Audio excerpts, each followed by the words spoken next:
And hello world, welcome to my YouTube channel.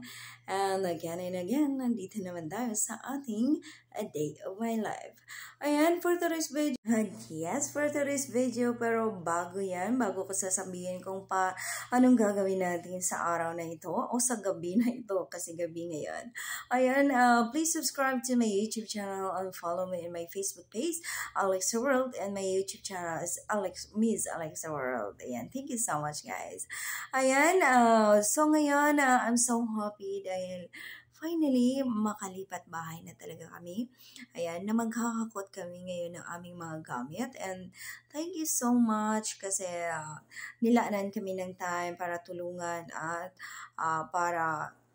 tulungan maghakot ng aming mga gamit. Kasi kapag ako lang guys, hindi ko alam kung kaya ko dahil ilang araw na akong pagod at yes, papunta doon, papunta dito yung aking ginagawa kasi nagpre-prepare kami doon sa bahay and then i-empake ako dito ng mga gamit namin.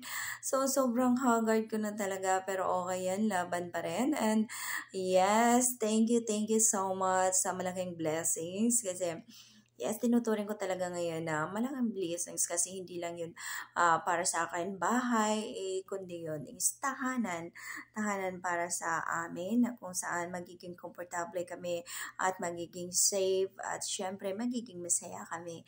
Ayan, so thank you so much God kasi matagal ko na talagang pangarap na magkaroon ng sarili naming bahay. Ayan, so kayang-kaya naman, ayan, kung gugustuhin talaga namin, noon pa sana, pero ang daming nangyari. Ang dami-dami naming pagsubok at saka basta yun na yun. So, thank you Lord at finally, pinagkaloob mo na talaga. Ayan. So, kahit maliit lang yung bahay namin, pero sobra akong thankful at masaya na ako sa gano'n. At syempre, dahil masaya ako ngayon, ayun, pansinin muna natin yung ating napakagandang view sa gabi na punong-puno na ng mga ilaw, mga Christmas light na ang ganda tingnan, di ba? Feel na natin o ramdam na natin ang diwa ng Pasko. So, advance Merry Christmas sa ating lahat. Ayan, naway safe at masaya kayo sa pagsalubong ng bagong taon at ng Pasko. Ayan, so kwento ko lang din at nagkamali kami ng liko ng daanan at nakaabot kami kung saan. Ayan, so napaabot pa kami yan sa bridge, sa first bridge na dapat hindi kasi ang layo na pala niyan.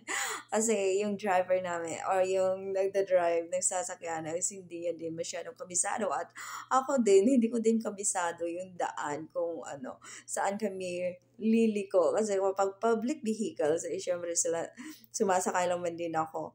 Ayan, so ngayon nag-private kami and hindi ko alam kung paano ituro yung daan. So, nagkamali kami ng liko, umabot pa kami ng Mandawi na, which is ang layo na yan dito sa Lapu-Lapu.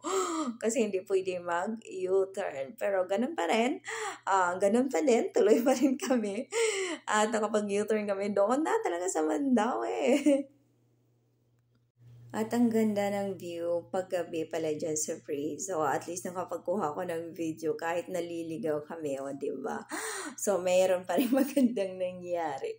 Ayun, so at finally, natapos na din kami maghahakot ng mga gamit. Medyo nakahinga na ako ng maluwag kasi pinoproblema ko talaga paano kami maglilipat ng bahay. Sino tutulong sa akin? Sino ang magbubuhat ng mga gamit? Kasi mabibigat din yung mga appliances. O, diba? Tapos ako lang, hindi ko kaya yun. Yung kasama ko lang is 11 years old na bata. Mag-a-assist sa akin. So, medyo mahirap talaga. And thank you Lord kasi meron tumulong sa akin. So, man, 93, lipat bahay na kami. Thank you. Ato sa street.